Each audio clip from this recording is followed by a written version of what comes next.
911 emergency, what are you reporting? I was sexually harassed. Okay, where are you at, ma'am? 911 emergency, what are you reporting? Yes, there's someone here convulsing. Listen to me. Okay, does he need medical attention? It's the side of 911 that most never see. Slow down for me. Sir, take a deep breath, okay? They hear it. And what does he look like?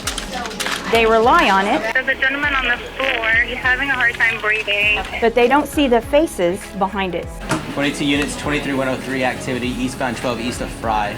California Highway Patrol public safety dispatchers and operators. It's for a pair walking with a machete in his hand. No further came 801-1105. An elite group of highly trained public safety professionals. CHP 911 dispatchers and operators are true first responders dealing with real-life emergencies. Dispatchers are some of the most resilient people that I've ever met. Because the job they do is very stressful. Sitting all day long and listening to people tell us about the worst day of their life. People call us because they're having an emergency. They are depending on us to help them out. Okay, does it look like he needs an ambulance or do you not know? Yes? Okay. Dispatching is not for everyone. The 4 screens, the 3 mice, the 2 keyboards, it's the application of being able to manipulate all of the equipment. And then the high stress of the job, the constant calls coming in. When you get to the radio, just the radio traffic can be overwhelming sometimes. Hold on one moment, please. 1720, I copy your 1097. Stand by just one, please, unless priority landline with the 911. Okay, I'm gonna connect you with an ambulance. I need to know your name. So I started off in Oakland as a brand new officer. And for quite a few years, all I knew is I talked into the radio and someone talked back. Transitioning to now being the captain here at the communications center, I've come to realize even more fully how much the officers rely upon the dispatchers. When they're in a fight, when they're out on a freeway and it's a blind curve and traffic is coming in hot, you sense the urgency, and the dispatchers have an amazing ability to stay calm, help them, and really the dispatchers become the lifeline for the officers.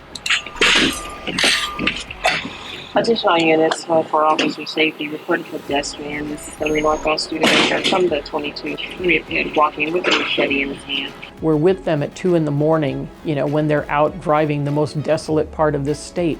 We're the lifeline. We're, no matter what happens to them, there's a voice on the other end. They may not know us personally, but there's always that knowledge that there's somebody there listening to me, and that there's somebody there that when all else fails is going to remain calm and get me assistance and potentially save my life. You're really on the life-saving end of the phone.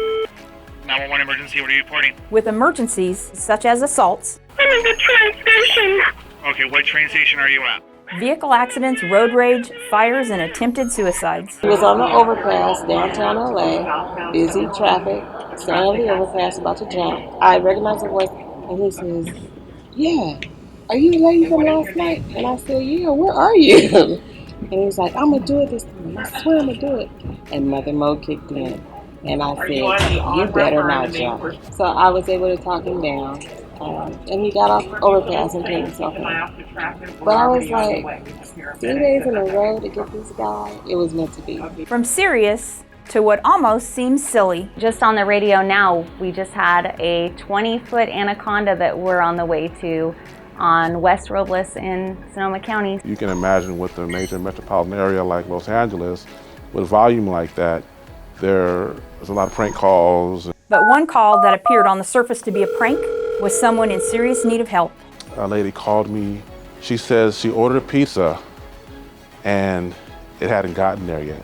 So I entertained it a little bit, and I said, just to confirm, you ordered a pizza and it hadn't been delivered yet. She says, yes. The moment she said yes, everything changed. It got very, very serious. That yes was telling me to listen. She was involved in a domestic violence situation, but she did not want to alert the male in that room that she was calling for police assistance. There was one time I was talking to a female and she wasn't sure what she was reporting. She didn't know where she was. She didn't know how she got there. She was very confused. The call took a long time. It was like a 20-minute call while I was trying to figure out she was like in a garage, but she didn't know whose garage. And it turned out she had been drugged and she had been kidnapped. And she came to when she was in a vacant house. The 911 caller was a Spanish speaker, and I had to transfer to an allied agency, and the allied agency did not have a translator. So I translated for them. I ended up translating CPR. The party actually regained consciousness and started breathing on their own. There was a limousine that caught on fire on the San Mateo Bridge. It's on fire? Yeah, it's on fire. CHP, let me put you through to the fire department. Hang on for just one moment, okay? Okay. Here you go. And seeing it on the news, we not only heard the calls from the ladies in the limo, but seeing what the car looked like on the news, it was very heartbreaking. Shockingly, tragedy involving a dispatcher's friends or family can come through while the dispatcher is on duty. In dispatcher Victor Tovar's case, it was his family friend, CHP officer Andy Stevens. There was a gentleman on the air with using his radio, "Mayday, Mayday, officer down." He got shot in right point blank range with, right in his eye. This was somebody dear to my heart. This was somebody that broke bread with my whole family. I just, pray for that dispatcher that's on the other side of that radio, because it's awful. But no matter how awful, CHP public safety dispatchers return to work day after day. I spent 7 years working on an ambulance, so I've seen what a lot of these people are calling about. I've actually seen live. 911 emergency, what are you reporting? Hi, I just need to get transferred to the police. Okay, what's the address? Their training can be intense. For me personally, it took a good couple years till you really can feel like you're in the swing of things. And being brand new, you don't know what to expect. There's geography to be learned. Well, we cover 9 Berry counties, and we hire people from everywhere, so they don't know where they might not know where any of this is. It's a huge geographical area, and it's, I think, hardest in the state. How best to communicate with children.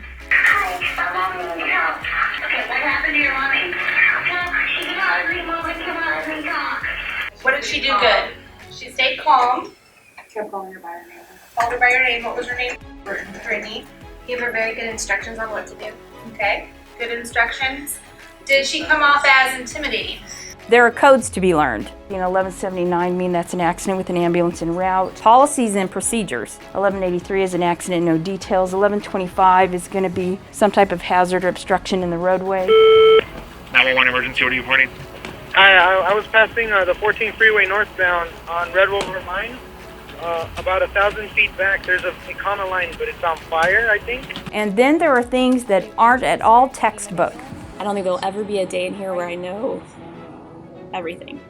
There's just no way. Yeah. Because you never know the situations that people are in and how stories unfold while you're on the phone with them, or like how things unfold for our officers when they're out in the field. Something starts out as this and then it turns into something completely different. There's a saying, don't think about it, just do it when you're learning the job. And for me, being analytical and working with numbers, that just was a foreign concept. So I had a little difficulty at first learning the job. This over here is going to show our pending incidents. These are all the calls that are pending for these areas. These are all the calls that are assigned. So you have accidents with non-injuries, pedestrians on a freeway, special details the officers are working. This is our operations floor.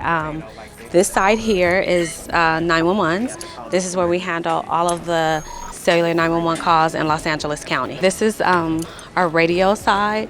The red light is when we have an emergency in progress, an EIP, and there's a tone that goes off in the room so everyone is aware.